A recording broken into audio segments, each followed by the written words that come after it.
Hello everyone, welcome back to my channel. आज हम discuss करेंगे हिप फ्रैक्चर के बारे में।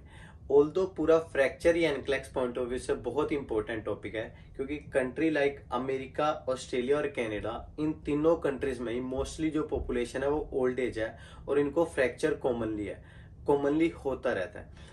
बट हिप फ्रैक्चर उनमें से सबसे इंपॉर्टेंट फ्रैक्चर है, क्योंकि the most common fracture in old as population is hip fracture. तो एनक्लेक्स आपको डेफिनेटली हिप फ्रैक्चर के ऊपर क्वेश्चन पूछ सकता है। आज मैं आपको हिप फ्रैक्चर में before operation, before surgery intervention and post op intervention दोनों की दोनों बताऊंगा। दोनों ही एग्जाम पॉइंट ऑफ व्यू में बहुत ज्यादा इंपॉर्टेंट है, तो मेक श्योर करना आप इनको अच्छे से समझना। So let's discuss about hip fracture. Hip fracture होता क्या है? The fracture in the upper part of the femur. Femur is the thigh bone, the longest bone. जब इसमें फ्रैक्चर हो जाता है, स्पेशली द अपर पार्ट, और जो अगर हमारे पेल्विक एरिया में भी कहीं पर भी फ्रैक्चर हो जाए, it is consider as hip fracture. जब भी हिप फ्रैक्चर होगा, द क्लासिकल साइन अगर आपसे पूछा जाए, the first sign of hip fracture would be shortening of the affected leg. For example, अगर मेरी लेफ्ट साइड की हिप में फ्रैक्चर हो गया, तो क्लासिकल साइन क्या होगा? जो लेफ्ट साइड की लेग होगी वो थोड़ी सी शॉर्ट हो जाएगी as compare to right side. जो राइट साइड है वो नॉर्मल है, फ्रैक्चर होते ही जो हमारी लेफ्ट साइड की एक्सट्रीमिटी है, लेग है, वो थोड़ी सी शॉर्ट हो जाएगी। क्लासिकल साइन, ये अलग से भी क्वेश्चन आ सकता है। तो अगर आपसे कभी भी एग्जाम में पूछा जाए, the first sign of hip fracture that would be shortening of the affected leg followed by muscle spasm and ecchymosis on the affected area. हमारी मसल्स में स्पाज्म हो जाएगा एंड क्लासिकली रेडिश और ब्लूइश डिस्कलरेशन हो जाएगी उस area की, because of internal bleeding, जिसको हम एक्काइमोसिस बोलते हैं। Followed by groin and hip pain होगा अगर पेशेंट वेट बियर करेगा। ऑब्वियसली अगर हिप फ्रैक्चर हो गया है तो वेट बियरिंग पर पेशेंट को पेन होगा। ये क्लासिकल तीनों के तीन साइन मुझे पर्सनली एग्जाम में आए थे हिप फ्रैक्चर के 7 क्वेश्चन में। तो मेक श्योर करना हिप फ्रैक्चर के क्लासिकल साइन भी एग्जाम में आ सकते हैं, तो आपको ये तीनों के तीनों साइन पता हो। फॉलोड बाय, जब भी कोई फ्रैक्चर होगा, फॉरगॉट अबाउट हिप फ्रैक्चर, जब भी कोई जर्नल फ्रैक्चर होगा, आपसे अगर पूछा जाए what would be the first classical priority या इंटरवेंशन नर्स की क्या होगी? हर एक फ्रैक्चर में इमोबिलाइज द अफेक्टेड पार्ट। हमें जो अफेक्टेड पार्ट है, अगर हाथ का फ्रैक्चर हो गया, आरएन की पहली रिस्पॉन्सिबिलिटी क्या बनती है? ऑब्वियसली इमोबिलाइज करना। लेग का फ्रैक्चर है, आरएन की रिस्पॉन्सिबिलिटी क्या बनती है? हमारे हिप, उसको लेग को इमोबिलाइज करना। कोई भी बड़ी इंटरवेंशन नहीं करनी, ये करेंगे वो करेंगे, नो। सबसे पहले उस पार्ट को इमोबिलाइज करना है जिसमें फ्रैक्चर हो गया, क्योंकि अगर आप उसमें इमोबिलाइज नहीं करोगे और आप बहुत बड़ी बड़ी इंटरवेंशन कर रहे हो, मेडिकेशन कर रहे हो, ये कर रहे हो, उस चीज का कोई फायदा नहीं है, because that can lead to complication. हमेशा after fracture what would be the first priority? To immobilise. अब हिप फ्रैक्चर के केस में हम इमोबिलाइज कैसे करते हैं? With the help of Buck's traction. सबसे पहले तो आपको ट्रैक्शन का नाम पता होना चाहिए। कौन सा ट्रैक्शन यूज करते हैं? Buck's traction. In case of cervical spinal injury, जब हमारी स्पाइन की इंजरी हो जाती है, तब हम हेलो ट्रैक्शन यूज करते हैं। इस केस में हम बक्स ट्रैक्शन यूज करते हैं। मेक श्योर करना आपको ये भी पता हो, एग्जाम पॉइंट ऑफ व्यू से बहुत इंपॉर्टेंट है। अब ये बक्स ट्रैक्शन होता क्या है? हमने कॉमनली, सबसे कॉमन जो हम ट्रैक्शन देखते हैं किसी भी ऑर्थो बोर्ड में, दैट इज बक्स ट्रैक्शन। जो टांग को लगातार उसके बाद रस्सी के सहारे हम वेट को लटका देते हैं, दैट इज बक्स ट्रैक्शन। अब ये शॉर्ट टर्म के लिए होता है, क्यों? क्योंकि इसका काम क्या है? एक्सट्रीमिटी को अलाइन करना, सीधी पोजीशन में रखना, इमोबिलाइज करना, तक कब तक? जब तक हमारी सर्जरी नहीं हो जाती। मेक श्योर करना बिफोर सर्जरी हम किस चीज का यूज करते हैं? Buck's traction. बक्स ट्रैक्शन का काम क्या होता है? इमोबिलाइज करना अफेक्टेड पार्ट को। अब बक्स ट्रैक्शन अपने आप में एक टॉपिक है। बक्स ट्रैक्शन से क्वेश्चन आते हैं इंडिविजुअली। मेक श्योर करना बक्स ट्रैक्शन के साथ आपको पहली चीज क्या पता हो?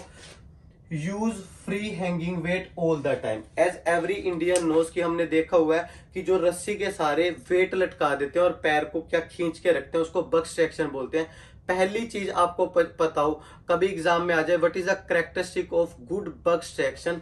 सबसे पहली चीज, weight should be free hanging. जो वेट है, जो रस्सी के सारे वेट लगा हुआ है, वो फ्री हैंगिंग होना चाहिए। वो बेड पर ना पड़ा हो, वो जमीन पर ना पड़ा हो, उस चीज का तो कोई फायदा नहीं है ना। Weight should be free hanging, पहला feature. Followed by traction rope should be tight. जो रस्सी है जिसके सहारे वेट को लटका रखा है, that should always be tight. अगर वो लूज है या फिर रेस्ट कर रही है on the bed, there is no mean of Buck traction. Buck traction का काम क्या था? वेट डाल के टांग को खींच के रखना, अलाइन करके रखना, इमोबिलाइज करके रखना। अगर वो रस्सी ही हमारी लूज है, इसका मतलब क्या है? वेट या तो कहीं पर बेड पर पड़ा है या फिर प्रॉपरली वेट लटका नहीं हुआ। सो पहली चीज, weight should be free hanging all the time, all the day, followed by जो हमारी ट्रैक्शन रोप है that should be tight. The last thing is while repositioning. Patient कह रहे हैं कि मेरे को थोड़ी बहुत ही पोजीशन चेंज करनी है, we can hold the weight. मतलब वेट सिर्फ किस कंडीशन में होल्ड होगा? At the time of when patient is going to reposition. Followed by very important चीज, आपको एग्जामिनर एग्जाम में फंसा सकता है कि पेशेंट स्टेटमेंट दे रहा है कि मुझे वेट बहुत ज्यादा है, मेरे पैर में दर्द हो रही है, तो आरएन क्या करेगी? उसमें से एक ऑप्शन दिया होगा RN will decrease the weight. No, RN has no authority to increase or decrease the weight without physician prescription. So make sure करना ऐसे किसी ऑप्शन पर साइन नहीं लगाना, बिकॉज RN के पास कोई अथॉरिटी नहीं होती वेट को कम या ज्यादा करने की। Followed by very important thing, exam में आपको ये क्वेश्चन भी आ सकता है, patient is on Buck's traction, उसके लिए सबसे अच्छी पोजीशन क्या है? मेक श्योर करना the best position is supine position only, और it should never ever more than 25 degree. Don't get trick, no semi Fowler, no high Fowler. आपने click नहीं करना इन ऑप्शन पर। बेस्ट पोजीशन क्या है? सुपाइन पोजीशन, और नॉट मोर देन 25 डिग्री, यानी कि लो फाउलर तक ओके है, बट सेमी फाउलर और हाई फाउलर पोजीशन हम कभी भी नहीं देते बक्स सेक्शन के साथ। एंगल याद रखना, एग्जाम में एंगल आता है। उसके बाद आफ्टर इमोबिलाइजेशन किसी भी फ्रैक्चर में दूसरी सबसे बड़ी प्रायोरिटी आरएन की क्या होती है?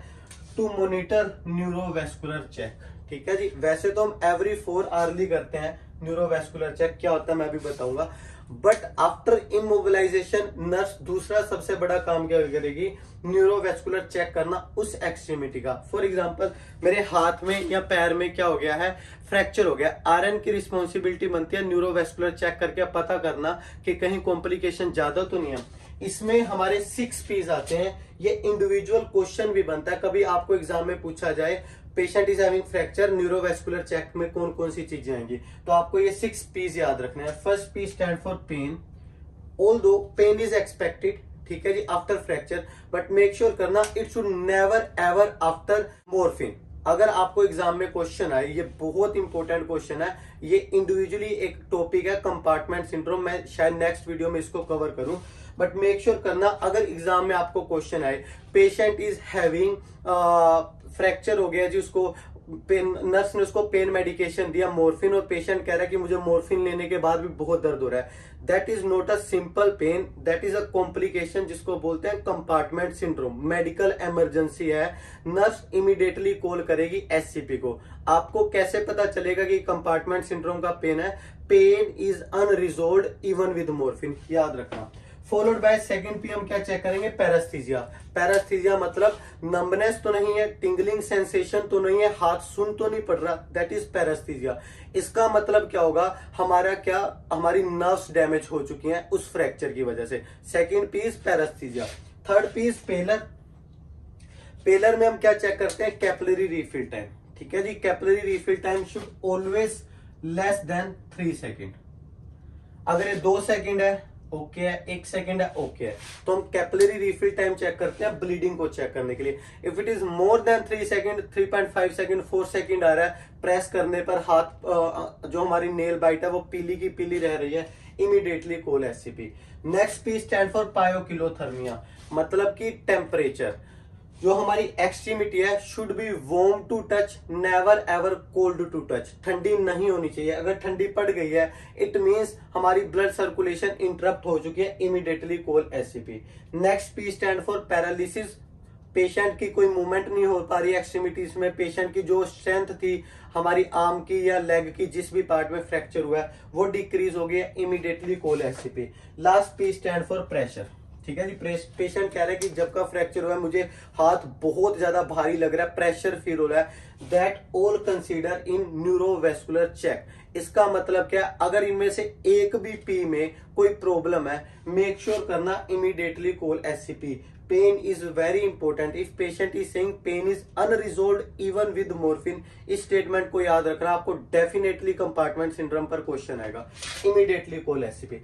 फॉलोड बाय और नर्स की रिस्पॉन्सिबिलिटी क्या बनती है, बक्स एक्शन के साथ monitor skin breakdown every 4 hourly.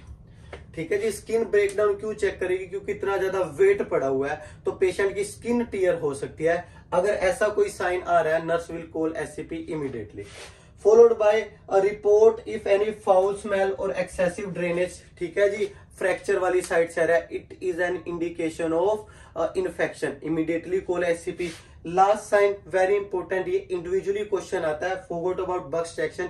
किसी भी तरह का ट्रैक्शन लगा हुआ है, अगर आपसे पूछा जाए पिन साइट केयर करनी है, याद रखना 3 चीजों से हम इसे याद रखते हैं, either 3 times a day, either every 8 hourly और आइदर एवरी शिफ्ट। तो आपको याद रखना है, हम पिन साइट केयर करते हैं with style solution every 8 hourly, 3 times a day and every shift. ठीक है जी, तो अगर इनमें से कोई भी दिया that is the right answer, तीनों का मतलब सेम ही बनता है। दैट इज ऑल अबाउट जो हमें ट्रैक्शन के साथ चीजें याद रखनी है या फिर बिफोर सर्जरी आपको चीजें याद रखनी है।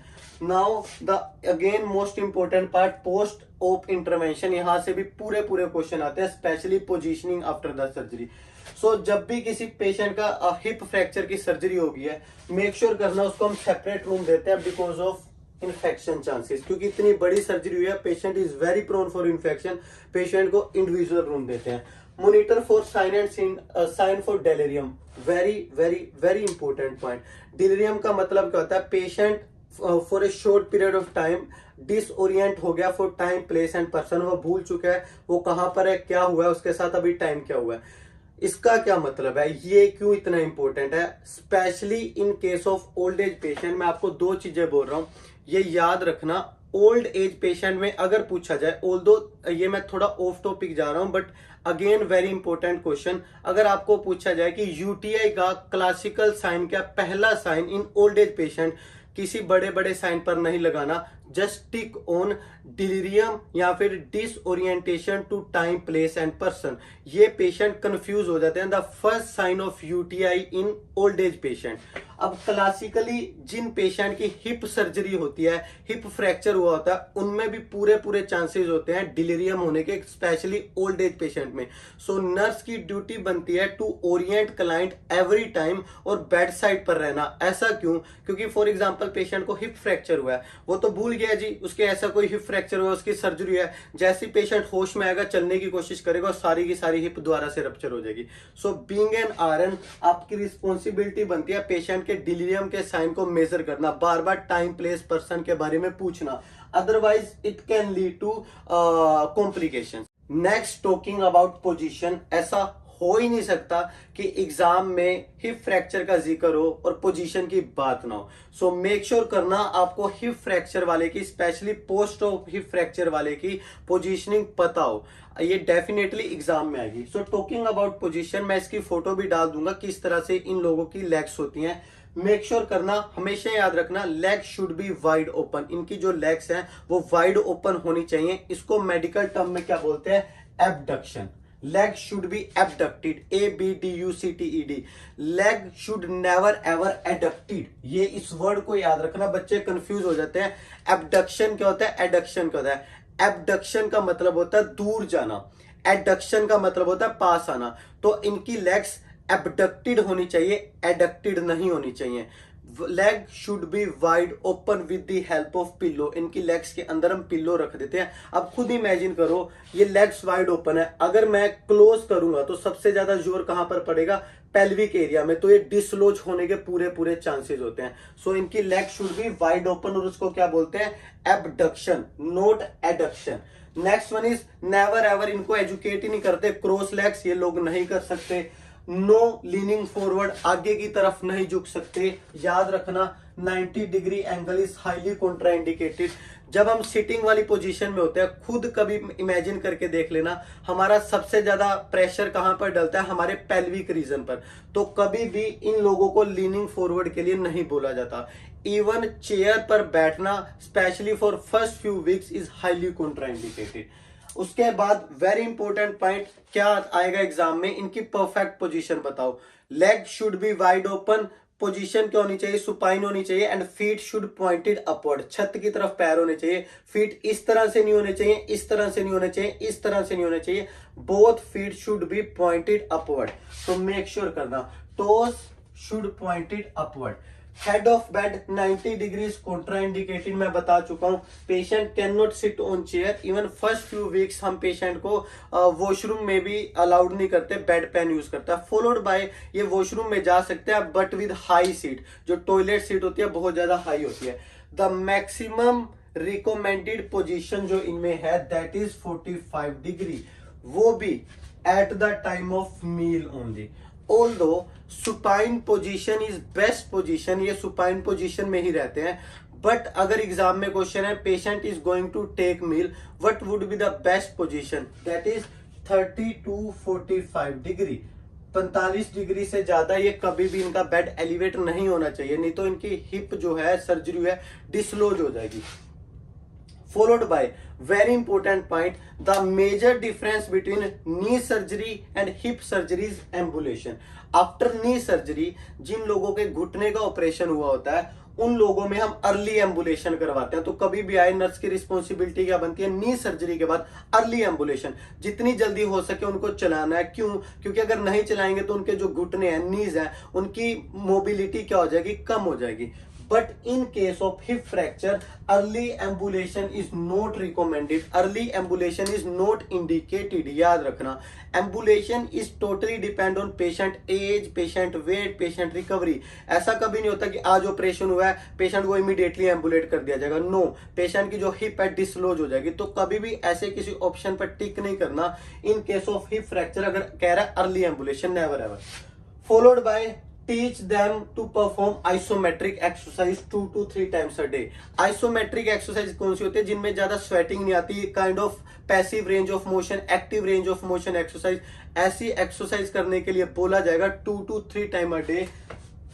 याद रखना वर्ड को, आइसोमेट्रिक एक्सरसाइज। इसमें ग्लूट एक्सरसाइज आ जाती है, पेशेंट को बोलते हैं जो अनअफेक्टेड लेग है उसको रेस करो, उसकी जो रेंज ऑफ मोशन एक्सरसाइज है वो करो, जो अफेक्टेड लेग है उसके टोज की एक्सरसाइज करो, सो दैट हमारी ब्लड सर्कुलेशन बनी रहे। क्यों करनी होती है isometric exercise? To prevent from DVT. अगर आपको कभी क्वेश्चन आए एग्जाम में, what is the primary sign of DVT, पहले डीवीटी होता क्या है, डीप वेन थ्रोम्बोसिस, यानी कि हमारे पैरों के अंदर क्लोट बन जाना। अगर कभी क्वेश्चन आए what is the primary reason of DVT, दो रीजन याद रखना। फर्स्ट वन इज ट्रोमा और सर्जरी। आफ्टर एवरी ट्रोमा और सर्जरी पेशेंट को थ्रोम्बस बनने के चांसेस हो जाते हैं पैरों में, क्लोट बनने के चांसेस होते हैं पैरों में। या फिर दूसरा रीजन क्या, इमोबिलिटी, जो लोग चल नहीं पा रहे उनमें पूरे चांसेस हैं डीवीटी होने के। अब देखना, इनमें ट्रोमा भी हुआ है ऑब्वियसली क्योंकि चोट लगी थी, सर्जरी भी हुई है और ये इमोबाइल भी है। अगर इतने बड़े 3 फैक्टर मिल जाए तो इनको पूरे चांसेस है डीवीटी होने के। So we have to monitor for DVT. DVT क्या होता है, इसके साइन क्या होता है, मैं आपको नेक्स्ट वीडियो में डिटेल में बताऊंगा। बट राइट नाउ आपको हिप फ्रैक्चर के बारे में ये सारी चीजें डिटेल में पता होनी चाहिए। एग्जाम पॉइंट ऑफ व्यू से हिप फ्रैक्चर बहुत ज्यादा इंपॉर्टेंट टॉपिक है। That's it for today. Hope so आपको मेरी वीडियोस पसंद आती हैं। मेक श्योर करना to like, share, subscribe with those students जो कि अभी एनक्लेक्स की प्रिपरेशन कर रहे हैं। मैं आपके लिए ऐसी वीडियोस लाता रहूंगा। Thank you.